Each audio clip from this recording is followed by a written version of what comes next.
If you have ever wondered how we get objects to stick to moving footage or how to seamlessly integrate 3D elements into a scene, tracking is the answer. Let's start with the basics. What is tracking? Tracking in Nuke is the process of analyzing the movement of objects in your video footage and then applying that motion data to something else, like a graphic, text, or even 3D objects. There are two main types of tracking in Nuke, and each serves different purposes: 2D tracking and 3D tracking. First, let's talk about 2D tracking. This is the most basic form of tracking and is usually used when the camera movement is simple, like panning or tilting. In Nuke, 2D tracking works by selecting a feature in your footage, like a corner of a building or a button on someone's shirt, and telling Nuke to follow that point across the frames. Nuke then creates tracking data for that point, which you can attach to another element, like a logo or a text. 2D tracking is great when your scene has flat motion, meaning the perspective isn't changing much. It's quick, easy to use, and perfect for things like adding small visual effects or graphics to a scene. Now briefly touching on 3D tracking. This is used when your footage has more complex camera movements, like moving through a 3D space or changing perspective. 3D tracking creates a virtual camera that mimics the real camera used to shoot the footage, making it easier to place 3D objects or extend sets seamlessly. However, 3D tracking is a bit more advanced and typically used when integrating 3D models or CG elements into live action footage. So, tracking is a powerful technique that allows you to seamlessly combine digital elements with live action footage. In this course, since we are covering the basics, we will focus on 2D tracking only to get you comfortable with the foundation skills. In this video, we are going to use the tracker node and apply the tracking data to a text. Let's start by bringing the tracker node into the node graph.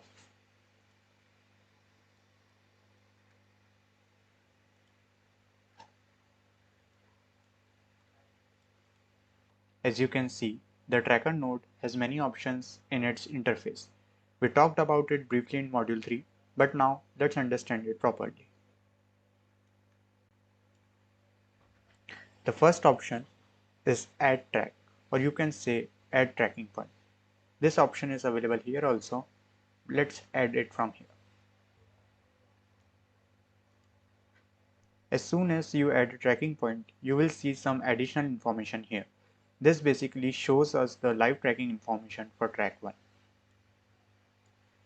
If you make changes here, it will also change there, as you can see. Now I will set this up. Try to keep the inside box small and make the outside box a bit bigger. Each box has a specific purpose. The inside box captures the pattern or point, while the outside box looks for the pattern in every frame. That's why the outside box should be larger so it can find the point easily. Now let's track it. Since we are on frame 1, we will use the track to end option. The option next to it will only track the next frame.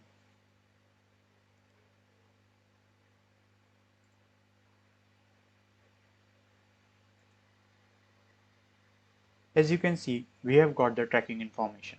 Now that we have the tracking information, we need to check if it's right or wrong. Nuke software gives us a very easy way to do this. You will see an icon that looks like a traffic light here. When you select it, our points will be divided into 3 colors. The green points mean that the tracking is perfect. The yellow or orange points mean that they are not perfect, but we can work with them. The red points mean that these points are completely useless. Now let's see what we can do to fix them.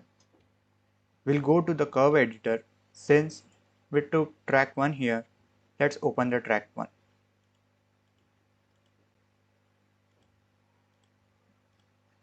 Open it. Yeah. You will see an option for error. Open that. Then right click here, go to view, select frame all. As soon as you do that, you will see the complete tracking details.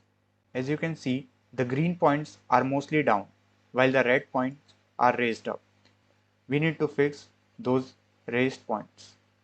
We come here and select that grab pattern tool. First, go to a green point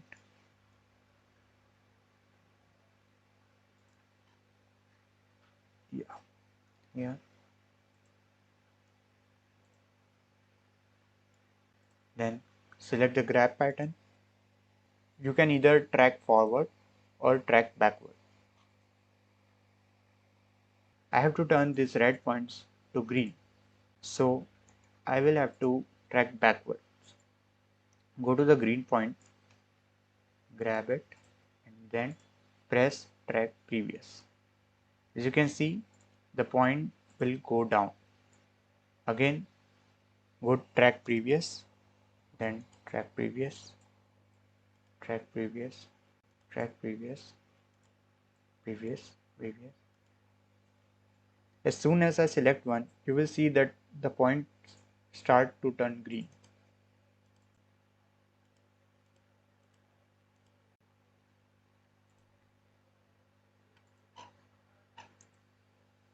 Now we will continue using the same technique until all points turn green.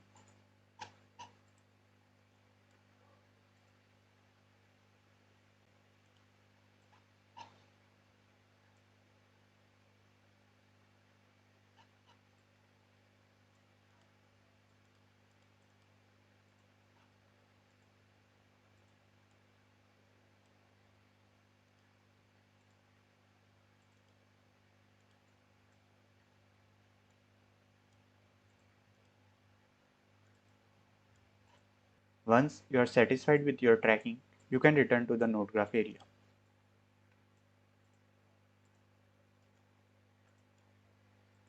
Now we will add a text node. To see the text node, we first need to disconnect the tracker from the footage.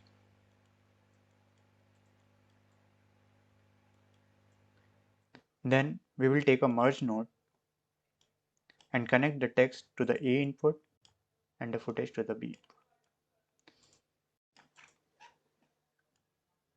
Let's view it. As you can see, our text is here. Double click on text node and type something.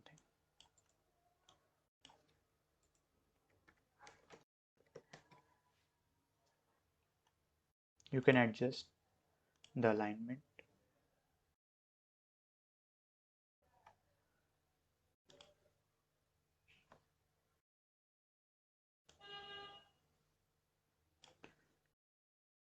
I will go to the last frame and adjust our text.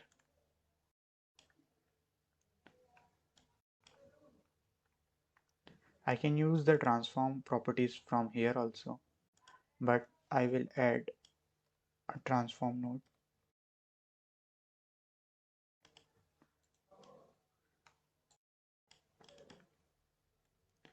Hold Control to place this in the center, then scale it up a little bit,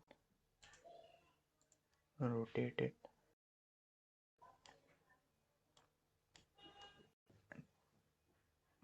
I think it's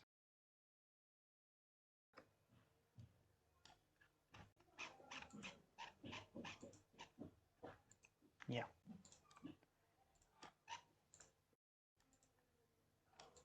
Just place it.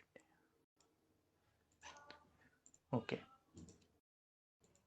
Now we will connect the tracker to the text because we need to give the text the tracking information. Earlier we connected the tracker to the footage to take that information, and now we will transfer it to the text. For this, go to the tracker node,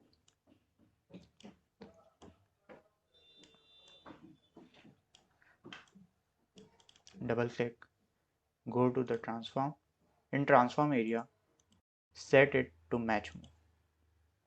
Match move simply means that we want the track movement information from the footage to match with something else. In this case, the text. Next, set the reference frame, which is the frame where you placed your text. In my case, it's on 100, so I will type it 100. Or you can go to the frame and set to the current frame. Now add it here, close this, and plate.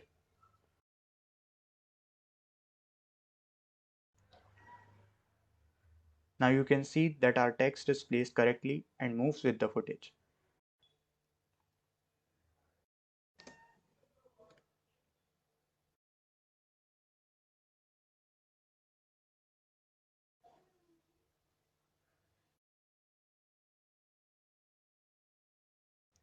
We will learn how to remove tracking points in the marker removal module.